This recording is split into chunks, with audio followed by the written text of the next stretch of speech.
이 노친네가 치매가 왔나? 제 아들이었습니다. 제가 낳고 전 물려 키운 자식의 입에서 나온 말이었어요. 저는 스마트폰 화면을 뚫어지게 노려봤습니다.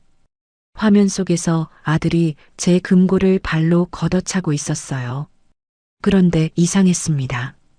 분명 휠체어를 타고 있어야 할 며느리가 두 발로 뛰어다니고 있었어요. 3일 동안 저를 부려먹은 그 깁스는 대체 뭐였던 걸까요? 눈길에 미끄러졌다는 건 정말이었을까요? 저는 주먹을 꽉 쥐었습니다. 뭔가 단단히 잘못되어 가고 있었어요. 사연 시작 전 구독과 좋아요를 눌러주시면 그곳에 축복이 가득하시기를 바라겠습니다. 안녕하세요. 저는 박영자, 올해 74살입니다. 서울 외곽의 조용한 2층 주택에서 혼자 살고 있죠. 35년을 종합병원 수간호사로 일하다 은퇴한 지도 벌써 10년이 넘었습니다. 남편은 5년 전에 먼저 떠났고 아들 내외는 경기도에서 따로 살고 있어요. 명절에나 얼굴 보는 사이가 됐지만 저는 그게 오히려 편했습니다. 그날도 여느 때처럼 평온한 저녁이었습니다. 창밖으로 눈이 펑펑 쏟아지고 있었어요. 올겨울 들어 가장 많이 내리는 폭설이었죠. 기상청에서 대설주의보를 발령했다는 뉴스가 나왔습니다. 저는 마침 점심때 담근 김장김치를 꺼내 수육과 함께 접시에 담았습니다. 막걸리 한 잔을 따르고 혼자 식탁에 앉았죠. 아삭하게 씹히는 배추 잎사귀와 부드러운 수육의 조화가 입안에서 녹아내렸습니다. 젓가락으로 수육 한 점을 집어 김치 위에 올려 한 입에 넣었어요. 이게 행복이지. 저는 혼잣말을 하며 막걸리를 한 모금 머금었습니다. 창문 너머로 보이는 눈 내리는 마당이 한 폭의 그림 같았어요. 감나무 가지에 눈이 소복이 쌓이고 대문 앞 화단은 하얀 이불을 덮은 듯 했습니다. 텔레비전에서는 저녁 뉴스가 흘러나왔습니다. 저는 안경을 고쳤으며 화면을 바라봤지만 자막이 뿌옇게 번져 보였습니다. 백내장이 점점 심해지고 있었죠. 미간을 찌푸리며 서랍에서 돋보기를 꺼내 코에 걸쳤습니다. 그제야 글씨가 조금 또렷해졌어요. 내일은 안과 예약 잡아야겠네. 이러다 장님 되겠어. 저는 투덜거리며 수육 한 점을 집어들었습니다. 바로 그 순간이었습니다. 전화벨이 날카롭게 울렸어요. 고요한 밤을 갈라놓는 그 소리에 저도 모르게 젓가락을 놓았습니다. 심장이 덜컥했죠. 이 시간에 전화라니. 발신자를 확인하니 아들 성훈이었습니다. 명절도 아닌데 웬일인가 싶어 얼른 전화를 받았죠. 어머니. 아들의 목소리가 다급하게 터져 나왔습니다. 거의 비명에 가까운 소리였어요. 숨을 헐떡이는 게 느껴졌습니다. 미영이가 눈길에 굴렀어요. 빙판에서 미끄러졌는데 팔하고 다리가. 그 순간 심장이 덜컥 내려앉았습니다. 손에 들고 있던 막걸리 잔이 휘청거렸어요. 며느리가 다쳤다니. 아무리 사이가 서먹서먹해도 자식의 아내인데 걱정이 앞섰습니다. 머릿속이 하얘졌어요. 뭐라고? 얼마나 다쳤어? 어느 병원이야? 팔이랑 다리요. 응급실 갔다 왔는데 어머니 집으로 갈게요. 지금 갈 데가 없어요. 전화는 일방적으로 끊어졌습니다. 저는 멍하니 전화기를 바라봤습니다. 갈 데가 없다니 그게 무슨 말인가 싶었죠. 아들 내외는 경기도에 자기들 집이 있는데요. 전세긴 해도 방 3개짜리 아파트잖아요. 하지만 일단 다쳤다니 자세한 건 나중에 물어봐야겠다 싶었습니다. 저는 부랴부랴 식탁을 치우고 안방을 정돈했습니다. 30분쯤 지났을까요? 대문 밖에서 요란한 소리가 들려왔습니다. 차 문이 쾅 닫히는 소리, 뭔가를 끌고 오는 소리가 뒤섞였어요. 저는 현관문을 열고 나갔습니다. 눈보라가 얼굴을 때렸어요. 눈을 가늘게 뜨고 보니 아들이 휠체어를 밀고 들어오고 있었습니다. 휠체어에는 눈을 뒤집어 쓴 며느리가 앉아 있었죠. 머리카락에도 어깨에도 눈이 쌓여서 마치 눈사람 같은 모습이었습니다. 어머니, 빨리 안으로요. 아들이 외쳤습니다. 저는 얼른 문을 활짝 열어주었습니다. 휠체어가 현관으로 들어오자 차가운 공기와 함께 눈송이들이 마룻바닥에 떨어졌습니다. 눈 녹은 물이 금세 웅덩이를 만들었어요. 저는 며느리의 모습을 살폈습니다. 오른쪽 팔과 왼쪽 다리에 검은색 보호대가 두툼하게 감겨 있었어요. 그런데 얼굴은 멀쩡했습니다. 긁힌 데 하나 없이 깨끗한 얼굴로 세상이 무너진 것처럼 과장된 울상을 짓고 있었죠. 아이고, 아이고. 며느리가 신음소리를 냈습니다. 아들은 옆에서 호들갑을 떨었어요. 하필이면 빙판이. 눈이 이렇게 많이 올 줄 몰랐죠. 차에서 내리다가 그냥 미끄러졌어요. 순식간이었어요. 저는 고개를 끄덕이며 휠체어 뒤로 돌아갔습니다. 그런데 그때 짐꾸러리 뒤에서 작은 인기척이 느껴졌습니다.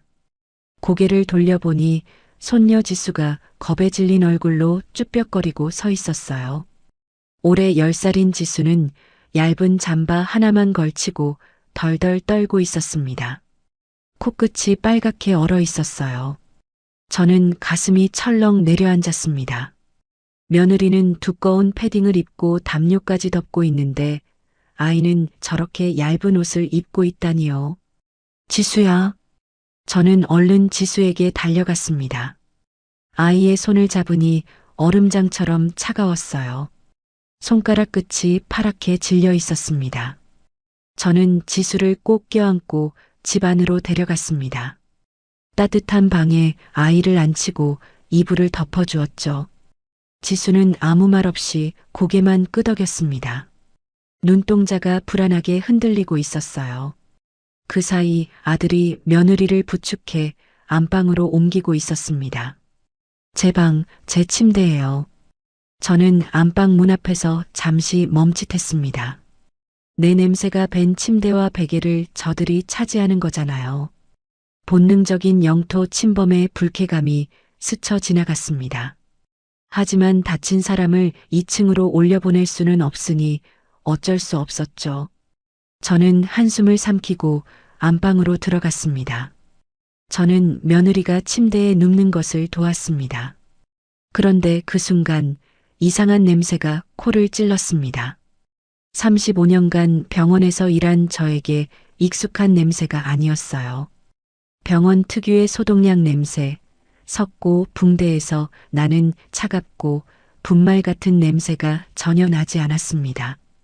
대신 새 택배 박스를 뜯었을 때 나는 그 냄새, 고무와 합성 섬유가 섞인 새것 냄새가 진하게 풍겼습니다.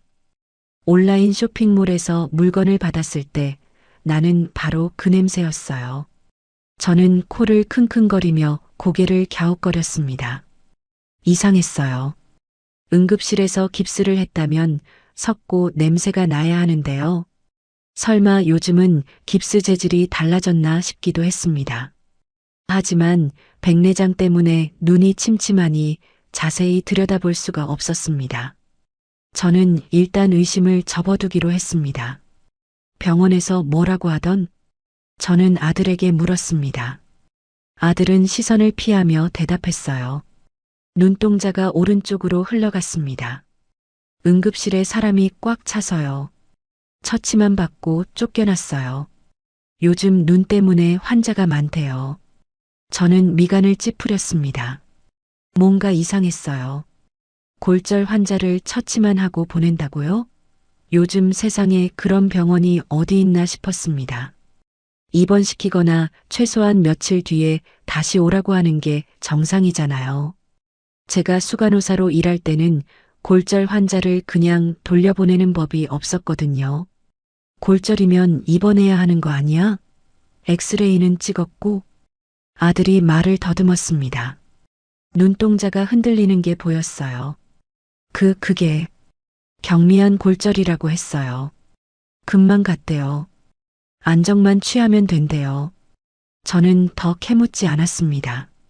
아들의 표정이 영 수상했지만 밤도 깊었고 일단 쉬는 게 먼저였으니까요. 저는 한숨을 삼키며 2층 손님방으로 올라갔습니다. 계단을 오르는데 무릎이 시큰거렸어요. 내 집에서 내가 손님방 신세라니 기가 막혔습니다. 밤 11시가 넘었을 때였습니다. 막 잠이 들려는 참에 아래층에서 인터폰 소리가 울렸어요.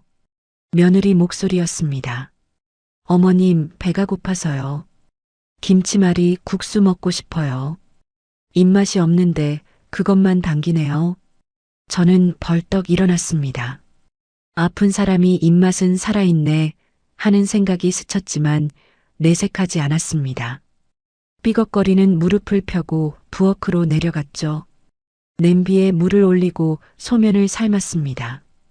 김치를 송송 썰어 넣고 참기름을 둘렀어요. 국수를 쟁반에 받쳐들고 안방으로 갔습니다. 시계를 보니 밤 11시 반이었습니다. 며느리는 침대에 반쯤 기대 앉아 있었습니다. 아들이 옆에서 국수를 떠먹여 주었어요. 며느리는 넙죽넙죽 받아먹으며 국물까지 시원하게 들이켰습니다. 팔을 다쳤다면서 목을 쭉 빼 그릇 쪽으로 고개를 가져가는 동작이 어찌나 날렵한지요. 목 힘이 아주 좋아 보였습니다. 그리고 침대에 누울 때 아이고 나 죽네 소리를 내면서도 엉덩이를 들썩여 자세를 잡는 동작이 놀라울 정도로 가볍고 날렵했던 게 떠올랐습니다. 환자 특유의 묵직하게 축 처지는 느낌이 전혀 없었어요. 저는 속으로 혀를 찼습니다. 그때 문득 지수 생각이 났습니다. 아이는 저녁을 먹었을까요? 저는 살금살금 지수가 있는 방으로 갔습니다. 문을 열어보니 지수가 구석에 웅크리고 앉아 있었어요. 배가 고픈지 배를 움켜쥐고 있었습니다. 저는 가슴이 먹먹해졌습니다. 저는 부엌으로 가서 남은 수육을 전자레인지에 데웠습니다. 따뜻한 밥과 김치를 함께 지수 앞에 놓아주었죠. 지수는 아무 말 없이 허겁지겁 밥을 먹었습니다. 숟가락질이 어찌나 빠른지 금세 밥그릇이 비었어요. 그 모습을 보는데 눈시울이 뜨거워졌습니다. 부모가 호들갑 떠는 사이 아이는 굶고 있었던 거잖아요. 저는 지수의 머리를 쓰다듬어 주었습니다. 한참 후 저는 2층 손님방에 누웠습니다. 하지만 잠이 오지 않았어요. 창밖에서는 눈보라 소리가 거세게 몰아쳤습니다. 바람이 창문을 흔들어댔죠. 아래층에서 쿵쿵거리는 소리가 들렸어요. 짐을 정리하는 소리인 것 같았습니다. 저는 천장을 바라보며 생각에 잠겼습니다. 뭔가 찜찜했습니다. 깁스에서 왜 병원 냄새가 아니라 새 제품 냄새가 났을까요? 병원에서 쫓겨났다는 말도 이상했고요. 그리고 며느리의 날렵한 몸동작들이 자꾸 머릿속에 맴돌았습니다. 35년간 수많은 골절 환자를 봐온 제 경험으로는 도저히 납득이 안 됐어요. 저는 고개를 저었습니다. 아니야, 내가 너무 예민한 거야. 아들이 설마 나를 속이겠어. 피는 물보다 진하다는데. 저는 스스로를 다독이며 눈을 감았습니다. 하지만 마음 한구석에서 직감이 속삭이고 있었습니다. 뭔가 잘못됐다고요. 그렇게 불안한 첫밤이 지나갔습니다. 다음 날 새벽 5시였습니다. 창밖은 아직 깜깜했어요. 저는 꿈결에 인터폰 소리를 들었습니다. 처음엔 꿈인가 싶어 뒤척였죠. 하지만 소리는 멈추지 않았습니다. 삐삐삐 삐삐삐. 귀를 파고드는 전자음이었어요. 어머님, 물 좀 주세요. 목이 타요. 며느리 목소리였습니다. 저는 무거운 눈꺼풀을 억지로 들어 올렸어요. 삐걱거리는 무릎을 펴고 침대에서 일어났습니다. 계단을 내려가는데 발이 휘청거렸어요. 어젯밤 12시가 넘어서야 겨우 잠들었는데 4시간도 못 잔 거였죠. 난간을 붙잡고 한 계단씩 조심스럽게 내려갔습니다. 부엌에서 물을 한 컵 따라 안방으로 갔습니다. 며느리는 침대에 반쯤 기대 앉아 있었어요. 머리는 헝클어져 있었지만 얼굴에는 화색이 돌았습니다. 아픈 사람 얼굴이 아니었어요. 제가 물컵을 건네자 고개를 저었습니다. 어머님 빨대요. 팔이 아파서 컵을 못 들겠어요. 구부러지는 걸로요. 저는 속으로 한숨을 삼켰습니다. 다시 부엌으로 가서 서랍을 뒤졌어요. 구부러지는 빨대를 찾아 컵에 꽂아 가져갔습니다. 그런데 며느리는 빨대 각도가 마음에 안 든다며 직접 손을 뻗어 빨대를 조절했습니다. 오른팔이 다쳤다면서 손목을 꺾어 빨대를 만지는 동작이 아주 자연스러웠어요. 저는 눈을 가늘게 떴지만 침침한 시야로는 자세히 볼 수가 없었습니다. 그저 이상하다는 느낌만 스쳐 지나갔죠. 아침 7시가 되자 며느리의 요구가 본격적으로 시작됐습니다. 어머님, 뼈 붙으려면 칼슘이 최고래요. 사골국 있으세요? 아, 그리고 멸치볶음이랑 치즈 계란말이도요. 치즈는 꼭 넣어주셔야 해요. 모차렐라로요. 저는 냉장고를 열었습니다. 사골국은 없었어요. 멸치는 있었지만 치즈는 떨어진 상태였죠. 저는 난감했습니다. 사골국은 없는데 된장찌개 끓여줄까? 며느리의 표정이 굳어졌습니다. 입꼬리가 축 처지더니 눈에 물기가 고였어요. 연극을 하듯 과장된 표정이었습니다. 어머님, 저 뼈가 부러졌잖아요. 된장찌개가 무슨 소용이에요. 아, 속상해서. 옆에 있던 아들이 끼어들었습니다. 아내 편을 드는 목소리였어요. 엄마, 사골 사다 끓여요. 미영이가 얼마나 아픈데. 마트 아침 9시에 열잖아요. 저는 입술을 꾹 깨물었습니다. 새벽부터 불려다니고 이제는 장까지 봐오라는 거였죠. 하지만 손녀 지수가 아침밥을 먹어야 하니 참았습니다. 저는 부엌에서 있는 재료로 아침상을 차렸어요. 계란말이, 김치, 콩나물국, 밥. 소박하지만 정성껏 만들었습니다. 계란말이는 노릇노릇하게 굽고 콩나물국에는 다진 마늘을 넉넉히 넣었죠. 식탁에 둘러앉았는데 분위기가 이상했어요. 아들은 며느리 그릇에만 반찬을 덜어주느라 바빴습니다. 저와 지수는 조용히 밥만 먹었죠. 지수는 고개를 푹 숙인 채 밥알만 콕콕 집어 먹었습니다. 그때 아들이 국을 한 숟가락 떠먹더니 얼굴을 찌푸렸습니다. 엄마, 국이 좀 짜다. 미영이 붓는데 싱겁게 해야지. 가슴이 뜨끔했습니다. 35년간 병원 구내식당에서도 짜다는 소리 한 번 못 들었는데요. 저는 아무 말 없이 숟가락을 내려놓았습니다. 입맛이 싹 달아났어요. 목구멍이 막히는 것 같았습니다. 식사 후 지수가 학교에 갈 준비를 했습니다. 저는 현관까지 따라 나가 신발 신는 것을 도와주었어요. 지수의 운동화 끈을 묶어주는데 아이가 고개를 숙이고 작은 목소리로 중얼거렸습니다. 할머니, 엄마 꾀병 같아. 저는 손을 멈췄습니다. 심장이 덜컥했어요. 지수의 얼굴을 올려다보니 아이의 눈동자가 흔들리고 있었습니다. 뭔가 더 말하고 싶은 듯 했지만 지수는 입을 다물고 후다닥 뛰어나갔습니다. 찬바람이 현관으로 밀려 들어왔어요. 저는 멍하니 닫힌 현관문을 바라봤습니다. 꾀병이라고요? 10살짜리 아이가 왜 그런 말을 했을까요? 저는 고개를 저었습니다. 아이가 엄마한테 삐져서 그런 거겠지.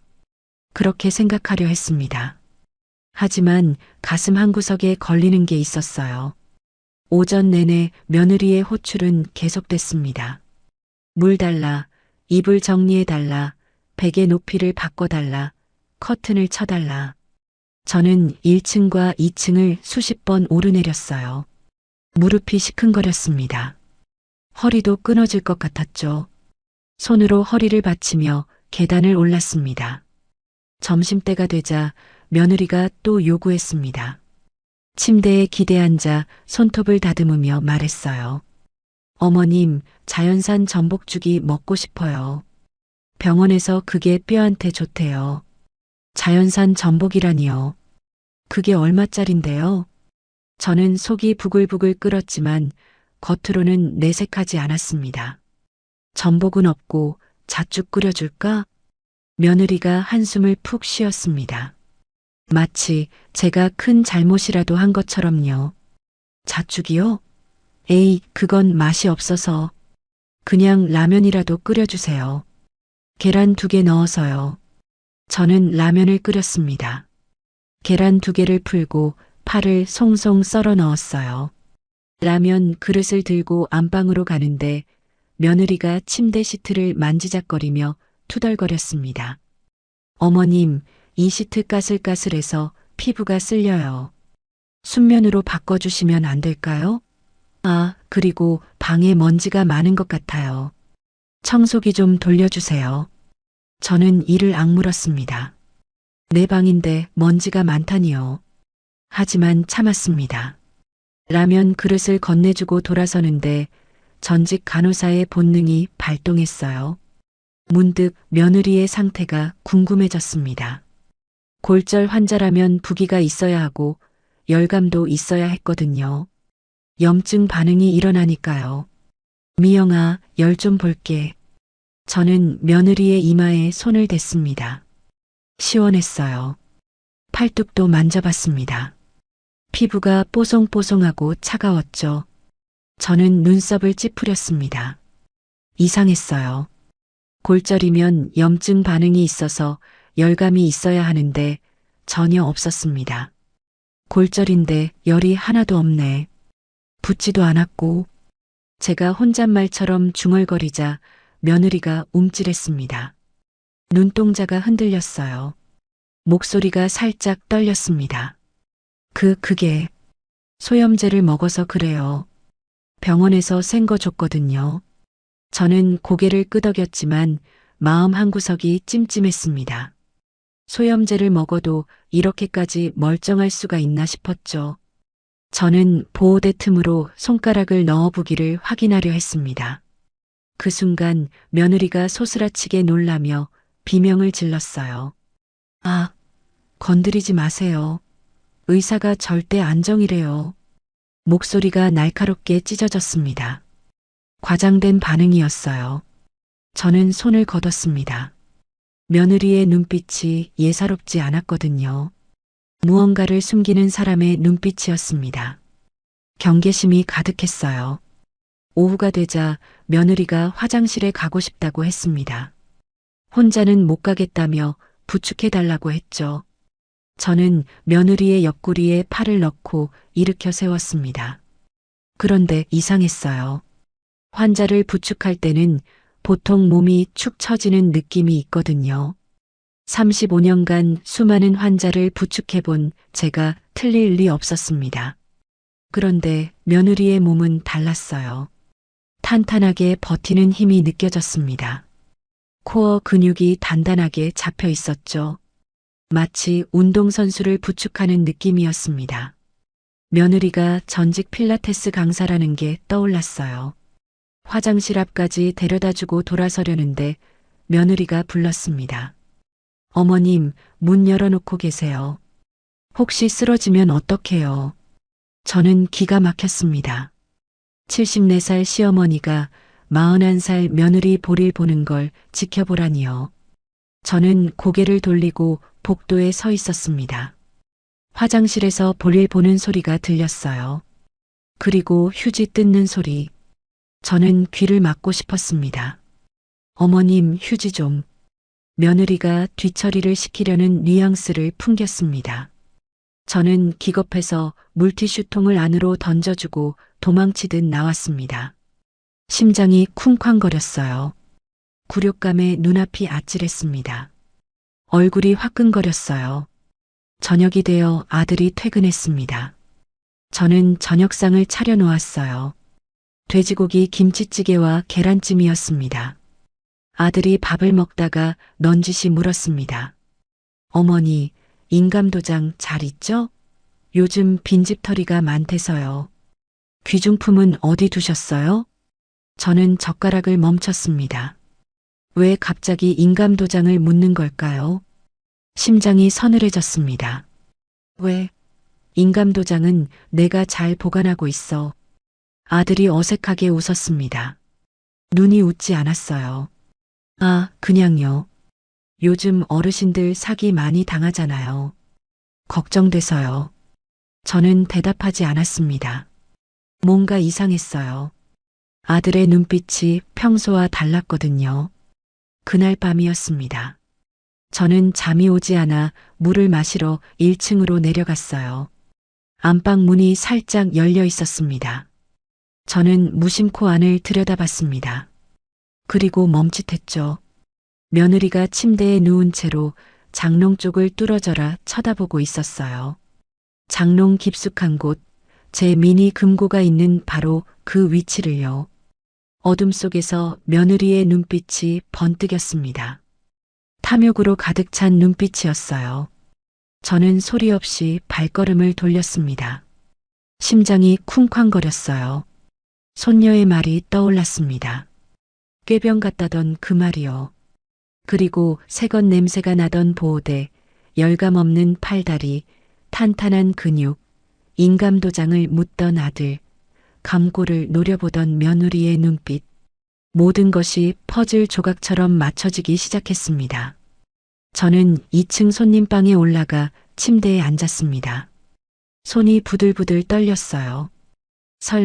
설마 하는 마음과 역시 그랬구나 하는 마음이 뒤엉켰습니다. 아직 확신할 수는 없었습니다. 하지만 한 가지는 분명했어요. 내가 당하고만 있을 수는 없다는 거였죠.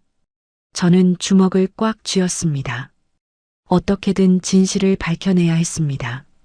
창밖에서는 여전히 눈이 내리고 있었습니다.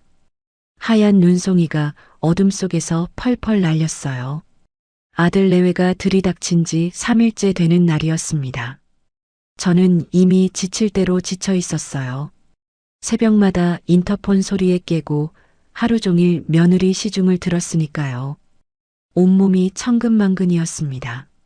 무릎은 계단을 오를 때마다 비명을 질렀고 허리는 빨래판처럼 뻣뻣하게 굳어 있었죠. 그날 저녁 저는 거실에서 뉴스를 보고 있었습니다. 돋보기를 쓰고 화면을 바라보는데 익숙한 지명이 귀에 들어왔어요. 저는 고개를 번쩍 들었습니다. 서울시 외곽 재개발 사업이 최종 확정됐습니다. 해당 지역 주민들은 평균 15억에서 20억 원의 보상금을 받을 것으로 예상됩니다. 화면에 우리 동네 지도가 떴습니다. 제 집이 있는 바로 그 구역이었어요. 저는 숨을 삼켰습니다. 재개발 이야기는 몇 년 전부터 있었지만 이렇게 확정될 줄은 몰랐거든요. 심장이 두근거렸습니다. 그 순간 안방 문이 벌컥 열렸습니다. 휠체어를 탄 며느리가 나왔어요. 아들이 뒤에서 밀고 있었죠. 두 사람의 눈이 번쩍 빛나고 있었습니다. 마치 복권에 당첨된 사람들 같았어요. 어머니, 뉴스 보셨어요? 대박이네요. 아들이 흥분한 목소리로 말했습니다. 목소리가 들떠 있었어요. 며느리도 거들었습니다. 이 집 보상받으면 20억은 나오겠네요. 어머님 인생 역전이에요. 저는 대답하지 않았습니다. 두 사람의 눈빛이 영 마음에 들지 않았거든요. 탐욕이 적나라하게 드러나 있었습니다. 아들이 소파에 앉더니 스마트폰을 꺼냈어요. 계산기 앱을 두드리기 시작했습니다. 손가락이 바쁘게 움직였죠. 20억에서 세금 떼고 빚 갚고 강남 아파트 전세 끼고 사면 딱 맞겠다. 어머니, 우리 합가하면 어때요? 저는 눈을 크게 떴습니다. 합가라니요. 갑자기요? 합가? 그게 무슨 소리야? 아들이 어깨를 으쓱했습니다. 마치 당연한 일인 것처럼요. 어머니 혼자 사시기 뭐하잖아요. 눈도 안 좋으시고 같이 살면 서로 좋잖아요. 며느리가 바로 끼어들었습니다. 목소리가 꿀을 바른 듯 달콤했어요. 눈웃음까지 치며 말했습니다. 맞아요, 어머님. 어머님, 눈이 안 보이시는데 큰돈 관리 어떻게 하세요? 요즘 어르신들 보이스피싱에 사기 많이 당하잖아요. 저희가 관리해 드릴게요. 편하게 사세요. 저는 속이 뒤집어지는 것 같았습니다. 눈이 안 보인다고요? 제가 바보인가요? 저는 일부러 천천히 말했습니다. 내 돈은 내가 알아서 해. 걱정 마. 며느리의 표정이 살짝 굳어졌습니다. 입꼬리가 실룩거렸어요. 하지만 금세 웃음을 되찾았습니다. 능글맞은 웃음이었어요. 어머님, 저희가 어머님 돈 뺏으려는 게 아니에요. 효도하려는 거죠. 어머님 남은 여생 편하게 모실게요. 저는 코웃음이 나왔습니다. 효도라고요. 지금까지 명절에도 얼굴 제대로 안 비추던 사람들이요. 손녀 지수 생일에도 선물 하나 안 보내던 사람들이요. 하지만 겉으로는 내색하지 않았습니다. 저는 자리에서 일어났어요. 피곤하다. 먼저 올라갈게. 저는 2층으로 올라갔습니다. 방문을 닫고 침대에 털썩 주저앉았어요. 심장이 빠르게 뛰었습니다. 손이 떨렸어요.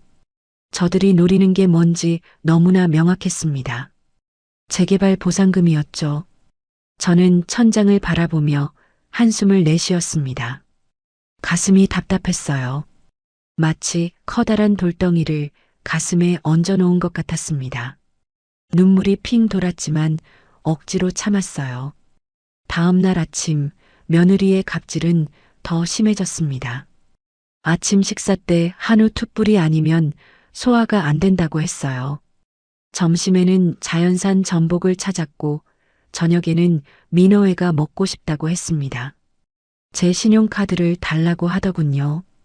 어머님 카드로 장 좀 봐올게요. 어머님 몸도 안 좋으신데 제가 알아서 할게요. 아들이 제 카드를 가져갔습니다. 1시간쯤 지났을 때 문자가 왔어요. 결제 알림이었습니다. 저는 돋보기를 쓰고 화면을 들여다봤습니다. 금액을 보고 눈이 휘둥그레졌어요. 48만 원. 장을 본다면서 48만 원이라니요. 아들이 돌아왔을 때 저는 장바구니를 확인했습니다. 한우는 있었지만 나머지는 영 이상했어요. 며느리가 쓰는 고급 화장품, 수입 맥주, 비싼 수입 과자들. 저를 위한 물건은 하나도 없었습니다. 저는 입술을 깨물었어요.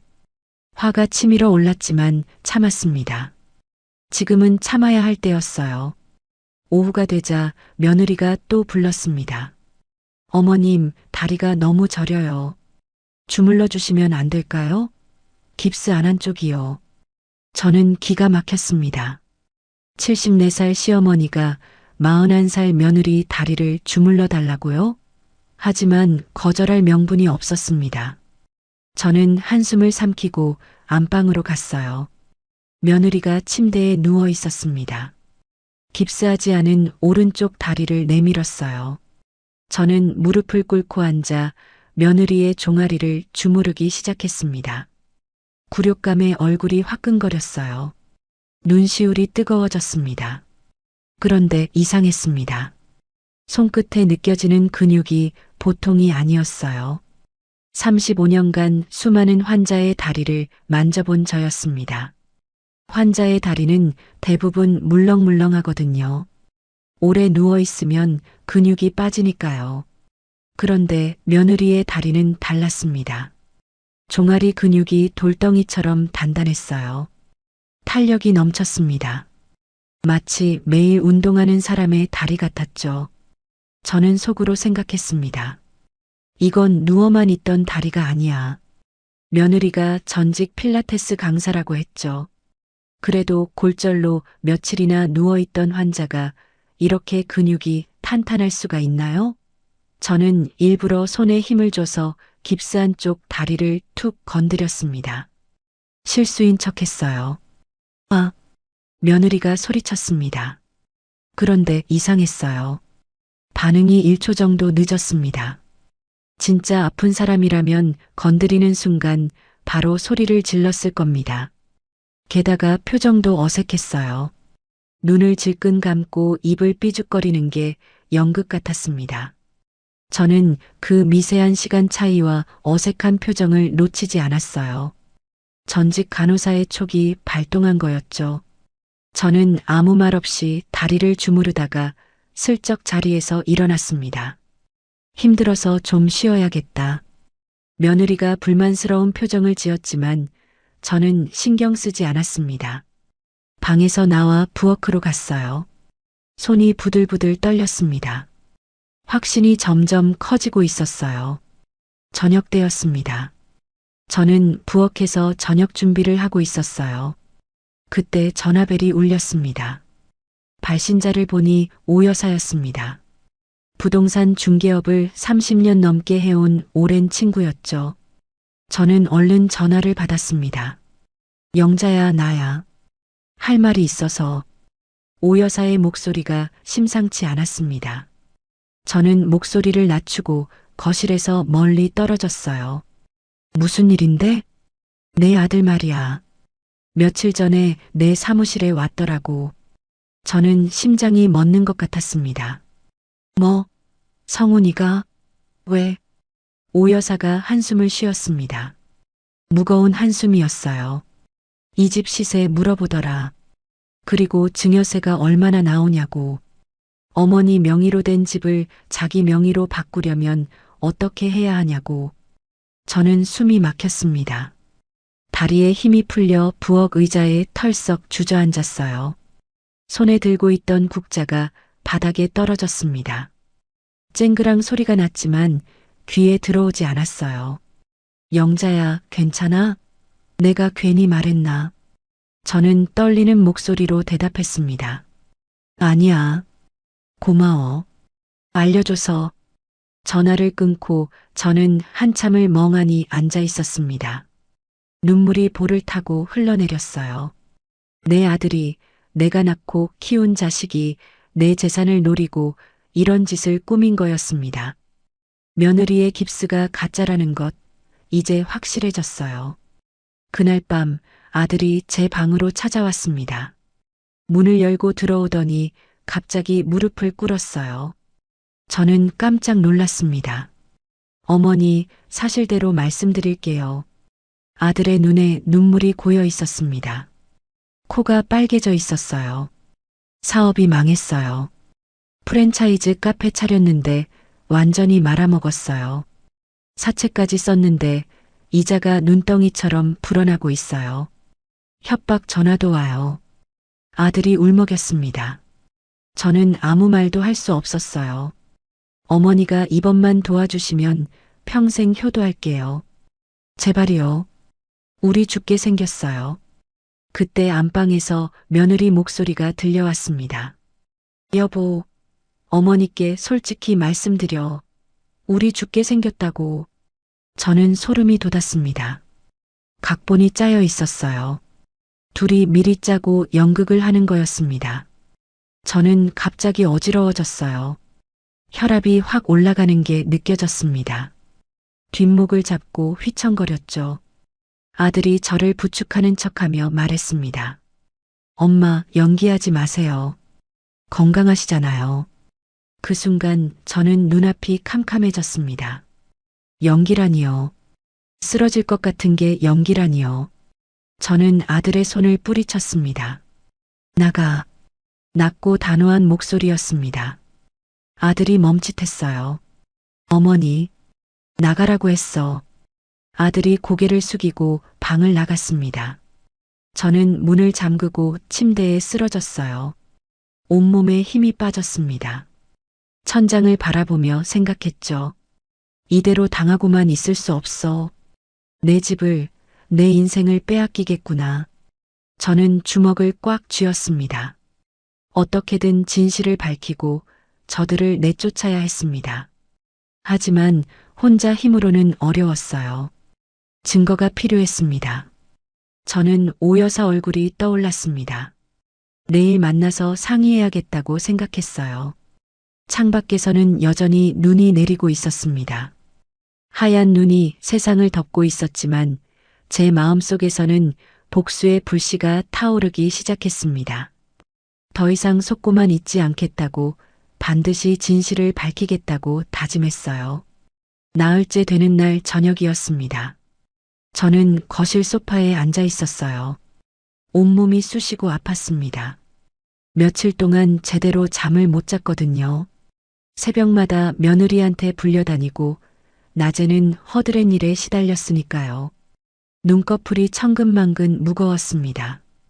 텔레비전에서는 트로트 경연 프로그램이 나오고 있었습니다. 미스터 트롯 재방송이었어요. 저는 평소 이 프로그램을 즐겨보는 편이었죠. 경쾌한 트로트 음악이 거실에 울려 퍼졌습니다. 출연자가 무대 위에서 열정적으로 노래를 부르고 있었어요. 그때 안방 문이 열리더니 휠체어를 탄 며느리가 나왔습니다. 아들이 뒤에서 밀고 있었어요. 며느리가 말했습니다. 어머님, 저도 같이 봐도 될까요?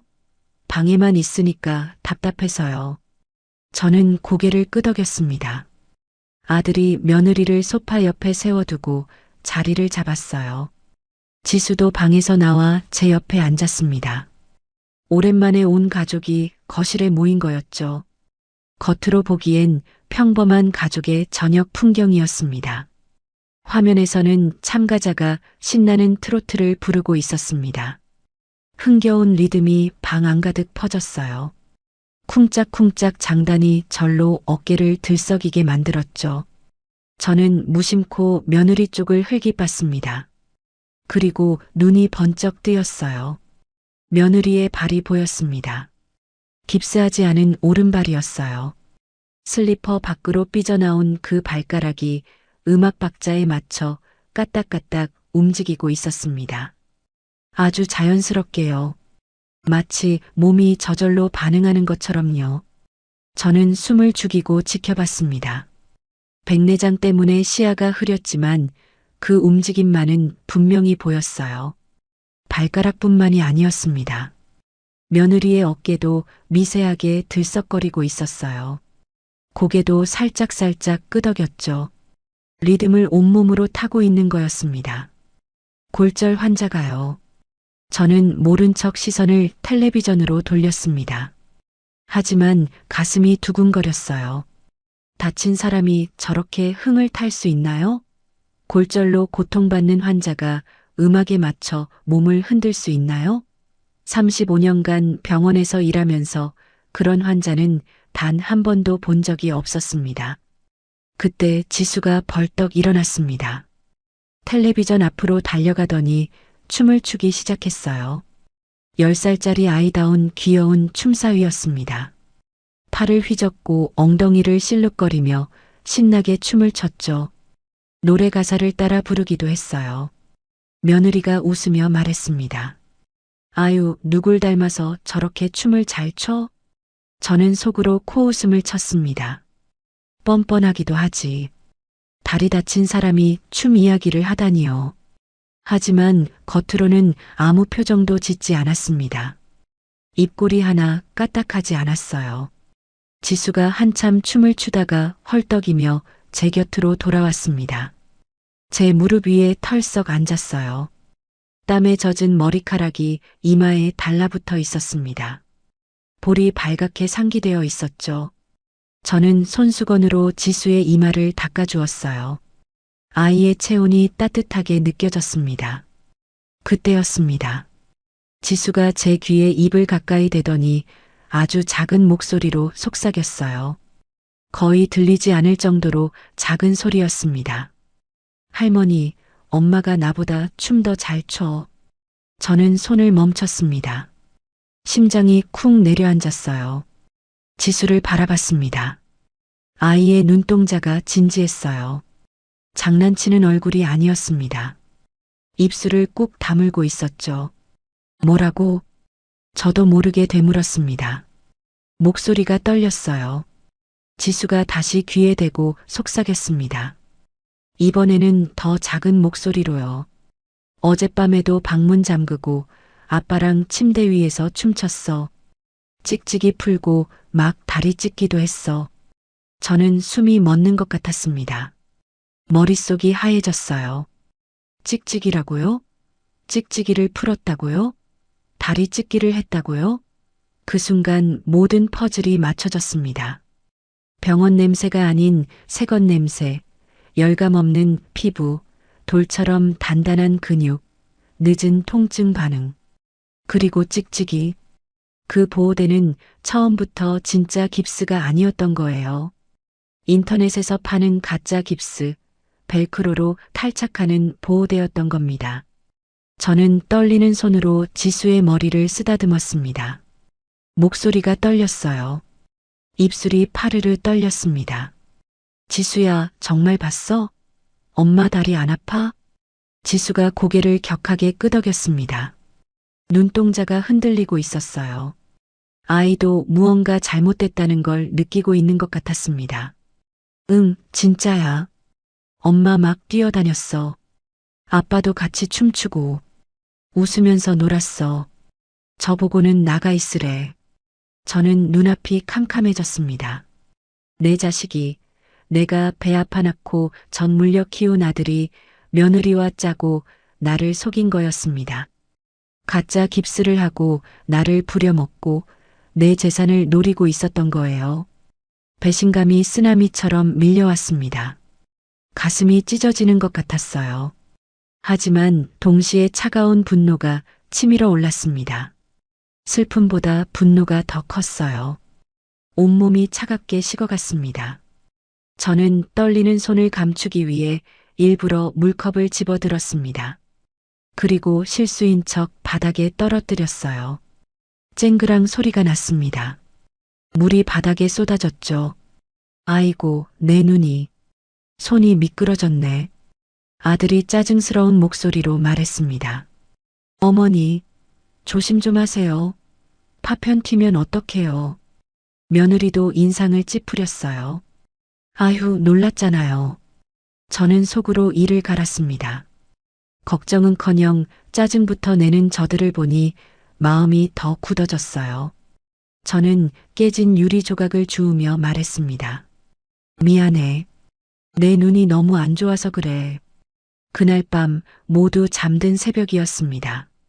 저는 살금살금 안방 문 앞으로 갔어요. 귀를 문에 바짝 대고 안쪽 소리를 들었습니다. 킥킥거리는 웃음소리가 들렸어요.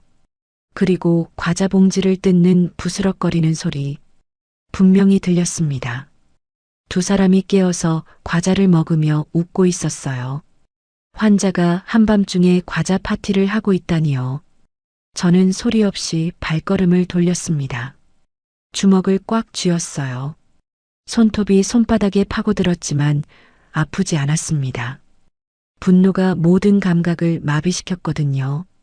2층으로 올라가 지수가 자는 방에 들어갔습니다. 지수는 새근새근 잠들어 있었어요. 달빛이 창문으로 들어와 아이의 얼굴을 비추고 있었습니다. 저는 아이의 머리를 쓰다듬으며 속삭였습니다. 할머니가 해결할게. 지수는 모른 척해. 잠든 지수는 대답이 없었지만 저는 다짐을 굳혔습니다. 새벽 4시쯤이었어요. 저는 잠을 포기하고 거실로 내려왔습니다. 서랍에서 두꺼운 돋보기 2개를 꺼냈어요. 하나로는 안 보여서 2개를 겹쳐 썼습니다.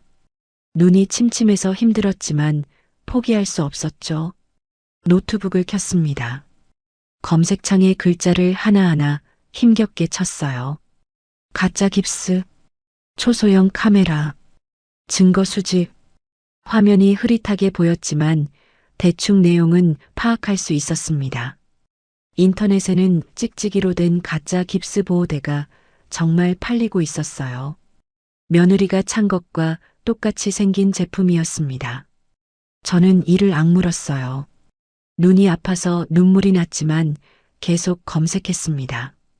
날이 밝자마자 저는 오 여사에게 전화를 걸었습니다. 급해. 만나서 얘기해야 할 게 있어. 오 여사가 물었어요. 무슨 일이야? 목소리가 왜 그래? 저는 목소리를 낮췄습니다. 전화로는 못해. 오늘 점심때 동네 국수집에서 보자. 전화를 끊고 저는 거울을 봤습니다. 며칠 사이에 얼굴이 확 늙어 있었어요. 눈 밑에 다크서클이 내려앉고 볼이 푹 꺼져 있었습니다. 하지만 눈빛만은 살아 있었어요. 복수의 불꽃이 타오르고 있었거든요. 아침 식사 자리에서 저는 일부러 상냥하게 굴었습니다. 며느리에게 웃으며 말했어요. 미영아, 오늘 뭐 먹고 싶어? 해줄게. 며느리가 의아한 표정을 지었습니다. 갑자기 태도가 달라지니 이상했겠죠. 하지만 금세 웃음을 지었어요. 어머님, 삼계탕 먹고 싶어요. 몸보신 해야죠. 저는 고개를 끄덕였습니다. 그래, 닭 사다가 끓여줄게. 그리고 넌지시 떡밥을 던졌어요. 내가 늙어서 죽을 때가 다 됐나 봐. 재산 정리 좀 해야겠다. 너희한테 물려줄 거 정리해놔야지. 아들 내외가 서로 눈짓을 교환했습니다. 입꼬리가 슬쩍 올라가는 게 보였어요. 눈빛이 탐욕으로 번들거렸습니다. 미끼를 문 거였죠. 저는 속으로 비웃었습니다. 어디 한번 끝까지 가보자. 누가 이기나 두고 보자. 점심때 저는 병원 간다는 핑계를 대고 집을 나섰습니다. 동네 국수집에서 오 여사를 만났어요. 오 여사는 제 얼굴을 보더니 깜짝 놀랐습니다. 영자야, 얼굴이 왜 그래? 무슨 일이야? 저는 그동안 있었던 일을 전부 털어놓았습니다. 가짜 깁스, 며느리의 춤, 손녀의 증언, 재산을 노리는 아들 내외. 칼국수가 식도록 말했어요. 오 여사는 눈이 휘둥그레졌습니다. 젓가락을 놓고 제 말에 집중했죠. 세상에 그런 나쁜 놈들이 있나? 자식이 어떻게 부모한테 그럴 수 있어? 영자야, 가만히 있으면 안 돼. 증거를 잡아야 해. 저는 고개를 끄덕였습니다. 나도 그렇게 생각해. 그래서 내가 필요해. 혼자서는 못하겠어. 오 여사가 제 손을 꽉 잡았습니다. 거칠지만 따뜻한 손이었어요. 내가 도와줄게. 작전을 세우자. 영자야, 넌 너무 물렀어. 이번에 싹 다 고쳐놔야 해. 저는 오 여사의 손을 마주 잡았습니다. 눈물이 핑 돌았지만 꾹 참았어요. 이제 울 때가 아니었습니다. 싸워야 할 때였죠. 반격이 시작되는 거였습니다. 저는 고개를 들어 오 여사를 바라봤습니다. 두 눈에 힘을 주며 말했어요. 도와줘. 내 힘으론 안 돼. 오 여사가 고개를 끄덕였습니다. 굳은 표정이었어요. 눈빛이 단호했습니다. 걱정 마. 내가 다 알아서 할게. 오 여사와 국수집에서 헤어진 다음 날이었습니다. 저는 아침 일찍 일어나 거울 앞에 섰어요. 얼굴이 많이 수척해져 있었습니다. 볼이 푹 꺼지고 눈 밑에 다크서클이 내려앉아 있었죠. 하지만 눈빛만은 또렷했습니다. 오늘부터 작전이 시작되는 거였어요. 저는 깊이 숨을 들이쉬고 내뱉었습니다. 아침 식사 자리에서 저는 일부러 눈을 찡그리며 말했습니다. 연기를 해야 했어요. 35년간 병원에서 환자들을 봐왔으니 아픈 척하는 건 어렵지 않았습니다. 아이고, 눈이 너무 안 보여서 안 되겠다. 서울 큰 병원 가서 백내장 수술 받고 와야겠어. 아들이 젓가락을 멈췄습니다. 눈이 번쩍 뜨이는 게 보였어요. 며느리와 눈짓을 교환했습니다. 수술이요? 갑자기요? 저는 고개를 끄덕였습니다. 갑자기가 아니야. 진작 받았어야 하는데 미루고 미뤘지. 이번에 2박 3일 입원해서 수술 받고 올게. 며느리가 끼어들었습니다. 목소리에 기쁨이 묻어났어요. 숨기려 했지만 입꼬리가 실룩거렸습니다. 눈빛이 반짝거렸어요. 잘 생각하셨어요, 어머님. 눈이 안 보이시면 불편하시잖아요. 수술 받고 오세요. 간병인은 병원에서 구하시고요. 저희는 몸이 불편해서 못 가니까요. 아들도 맞장구를 쳤습니다. 맞아요. 집은 걱정 마세요. 저희가 잘 지키고 있을게요. 저는 속으로 비웃었습니다. 집을 지킨다고요. 집을 털 생각이겠지. 하지만 겉으로는 고마운 척 고개를 끄덕였어요. 그래, 고맙다. 내일 아침에 출발할게. 그날 오후 2시쯤이었습니다. 오 여사가 집에 찾아왔어요. 문병 온다는 핑계였죠. 손에는 과일 바구니를 들고 있었습니다. 사과와 배가 가득 담긴 바구니였어요. 하지만 그 바구니 밑에는 다른 물건들이 숨겨져 있었습니다. 반려견용 홈캠 2대와 작은 공유기였어요. 인터넷에서 5만 원도 안 하는 제품이었지만 화질은 꽤 괜찮다고 했습니다. 영자야, 문병 왔다.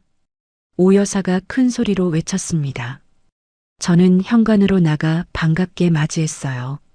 안방에서 며느리가 고개를 내밀었습니다. 어머, 손님이세요? 오 여사가 능청스럽게 웃었습니다. 연기력이 대단했어요. 네, 영자 친구예요. 수술 받는다고 해서 과일 좀 가져왔어요. 잘 드셔야 회복도 빨라요. 며느리가 고개를 끄덕이고는 다시 방으로 들어갔습니다. 관심이 없는 눈치였어요. 저는 오 여사를 거실로 안내했습니다. 소파에 앉아 과일을 깎는 척했죠. 잠시 후 아들이 화장실에 갔습니다. 변기 물 내리는 소리가 들렸어요. 지금이었습니다. 저는 오 여사에게 눈짓을 보냈어요. 오 여사가 재빠르게 움직였습니다. 과일 바구니에서 작은 카메라를 꺼냈어요. 손바닥만 한 크기였습니다. 검은색이라 눈에 잘 띄지 않았죠. 오 여사가 거실 장식장으로 다가갔습니다. 난초 화분이 놓인 선반이었어요. 오 여사가 화분을 살짝 옮기고 그 뒤에 카메라를 숨겼습니다. 렌즈가 거실 전체를 비추는 각도였어요. 손놀림이 빨랐습니다. 저는 안방 쪽을 살폈습니다. 며느리가 낮잠을 자는 것 같았어요. 코 고는 소리가 희미하게 들렸거든요. 저는 오 여사에게 손짓했습니다. 오 여사가 살금살금 안방 문 앞으로 갔어요. 문이 살짝 열려 있었습니다. 오 여사가 손을 뻗어 화장대 구석에 2번째 카메라를 설치했습니다. 화장품 병들 사이에 숨겼어요. 며느리가 뒤척이는 소리가 들렸습니다. 심장이 터질 것 같았습니다. 손에 땀이 흥건했어요. 들키면 어쩌나 싶어 온몸이 얼어붙었습니다. 숨도 제대로 못 쉬었어요. 바로 그때 화장실 문 여는 소리가 들렸습니다. 아들이 나오는 거였어요. 오 여사가 번개처럼 거실로 돌아왔습니다. 아무 일도 없었다는 듯이 소파에 앉았죠. 과일 칼을 집어들고 사과를 깎기 시작했어요. 저도 얼른 자리를 잡았습니다. 심장이 쿵쾅쿵쾅 뛰었어요. 귀까지 빨개진 것 같았습니다. 아들이 거실로 나왔습니다. 오 여사를 보더니 어색하게 인사했어요. 아, 안녕하세요. 오 여사가 웃으며 대답했습니다. 네, 어머니 친구예요. 수술 잘 받으시라고 왔어요. 아들이 고개를 끄덕이고 안방으로 들어갔습니다. 저는 안도의 한숨을 내쉬었어요. 오 여사가 제 손을 꾹 눌렀습니다. 성공이라는 신호였죠. 오 여사가 제 스마트폰을 가져갔습니다. 능숙하게 앱을 설치했어요. 홈캠과 연동하는 앱이었습니다. 화면에 거실 모습이 선명하게 떴어요. 장식장 위 난초 화분 뒤에서 찍힌 영상이었습니다. 영자야, 이거 누르면 보여. 알겠지? 여기 빨간 버튼 누르면 녹화도 돼. 저는 고개를 끄덕였습니다.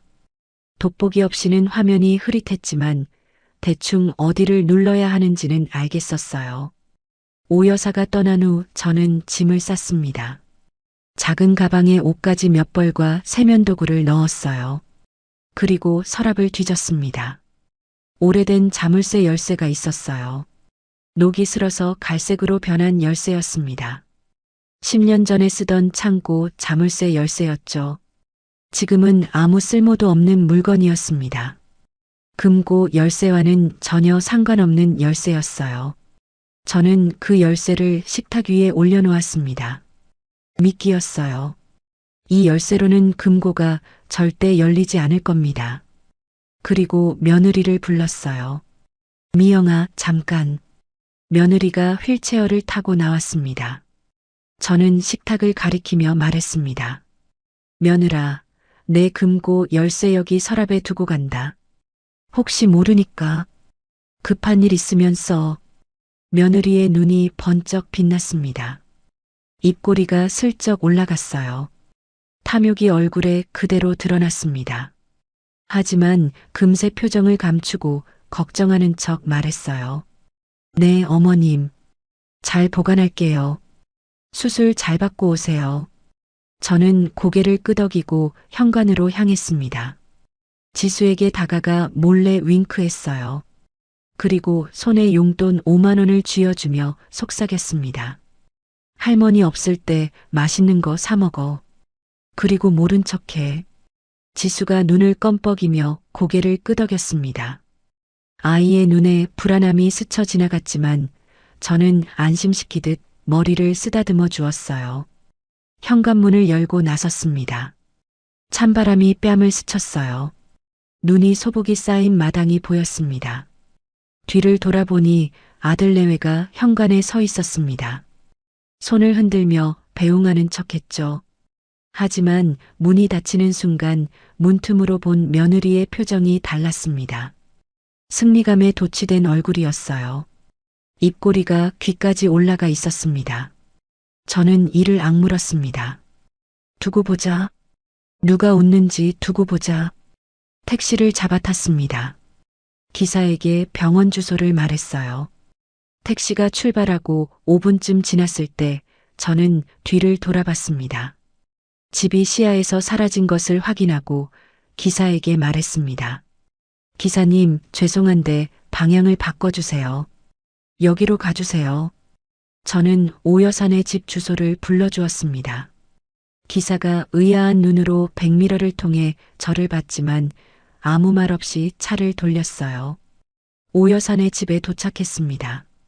오래된 빌라 3층이었어요. 페인트가 벗겨진 계단을 올라가니 오여사가 문을 열어주었습니다. 따뜻한 실내 공기가 밀려왔어요. 왔어? 어서 들어와. 고생했다.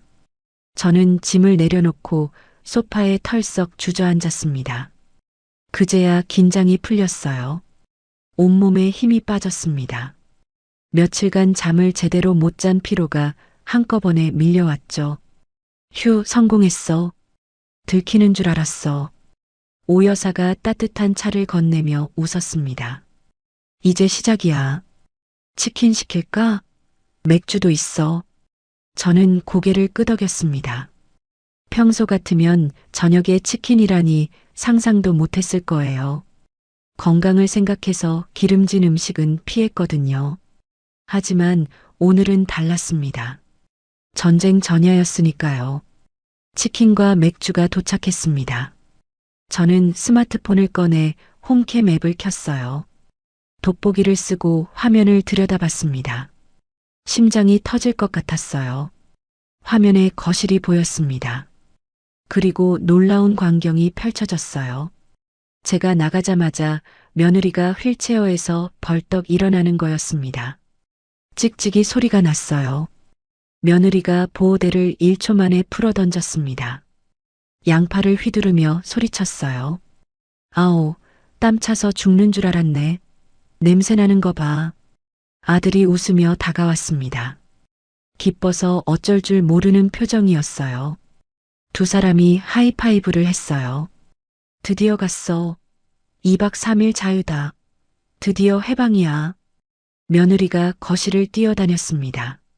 다리를 쭉쭉 뻗으며 스트레칭을 했어요. 깁스했던 다리가 멀쩡하게 움직였습니다. 아무 문제 없이요. 180도로 다리를 찢는 동작까지 했어요. 전직 필라테스 강사답게 유연한 몸이었습니다. 저는 눈앞이 캄캄해졌습니다. 알고 있었지만 직접 보니 배신감이 더 크게 밀려왔어요. 눈물이 핑 돌았습니다. 아들이 외쳤습니다. 이제 다 우리 거야. 열쇠 찾았어? 며느리가 식탁으로 달려갔습니다. 제가 놓아둔 녹슨 열쇠를 집어들었어요. 여기 있어. 금고 열자. 얼마나 들었을까? 저는 주먹을 꽉 쥐었습니다. 손톱이 손바닥에 파고들었어요. 오 여사가 제 어깨를 두드렸습니다. 영자야, 진정해. 저것들이 꼬리를 잡히는 거야. 증거가 쌓이고 있어. 저는 고개를 끄덕였습니다. 맞아. 이제 시작이야. 저는 화면을 노려보며 중얼거렸어요. 그래, 어디 한번 끝까지 가보자. 치킨은 입에 들어오지 않았습니다. 하지만 맥주는 벌컥벌컥 들이켰어요. 쓴맛이 목구멍을 타고 내려갔습니다. 배신의 맛보다는 덜 썼습니다. 창밖에서는 다시 눈이 내리기 시작했습니다. 펑펑 쏟아지는 폭설이었어요. 하늘이 복수를 돕는 것 같았습니다. 저는 눈 내리는 창밖을 바라보며 다짐했어요. 반드시 저들을 내쫓겠다고요. 오 여사네 집에서 첫 밤을 보냈습니다. 잠은 거의 못 잤어요. 스마트폰 화면에서 눈을 뗄 수가 없었거든요. 돋보기 2개를 겹쳐 쓰고 화면을 들여다보느라 눈이 빠질 것 같았습니다. 눈물이 나고 눈알이 뻑뻑했어요. 하지만 멈출 수 없었습니다. 마치 남의 집을 훔쳐보는 것 같은 기분이었지만 그건 남의 집이 아니라 내 집이었어요. 내 돈으로 산 내 집에서 벌어지는 일이었습니다. 새벽 4시까지 화면을 지켜봤어요. 다음 날 아침 9시쯤이었어요. 화면 속에서 며느리가 거실로 나왔습니다. 잠옷 차림이었죠. 보송보송한 얼굴로 머리를 휘날리며 기지개를 켰어요. 환자 얼굴이 아니었습니다. 그리고 놀라운 일이 벌어졌어요. 며느리가 거실 바닥에 요가 매트를 펼쳤습니다. 그리고 필라테스 동작을 시작했어요. 저는 눈을 의심했습니다. 화면 속 며느리가 다리를 180도로 찢었어요. 양쪽으로 완벽하게 벌어졌습니다. 전직 필라테스 강사답게 유연한 몸이었죠. 그 다음엔 물구나무를 섰어요. 팔 힘으로 몸을 번쩍 들어 올리더니 다리를 하늘로 쭉 뻗었습니다. 고난도 동작이었어요. 골절 환자는커녕 일반인도 하기 힘든 자세였죠. 코브라 자세, 활 자세까지 척척 해냈습니다. 저는 이를 악물었습니다. 저 다리로 나를 부려먹었구나.